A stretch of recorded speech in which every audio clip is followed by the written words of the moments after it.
ARC Ratings mengekalkan penarafan tertinggi AAA-IS dengan prospek stabil ke atas program sukuk wakalah sehingga 10 bilion ringgit terbitan TNB Power Generation Sendirian Berhad.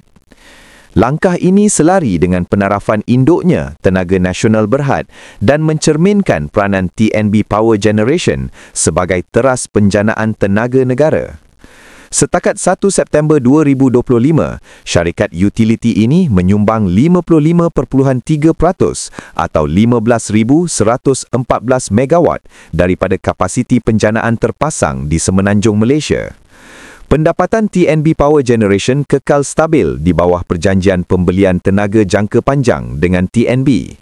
Walaupun PPA bagi SJ Gelugur dan SJ Putrajaya telah tamat serta SJ Tuanku Jaafar bakal berakhir pada Ogos 2028, ketiga-tiga projek ini diluluskan untuk lanjutan di bawah program kapasiti penjanaan baharu dan akan terus beroperasi sehingga 2029.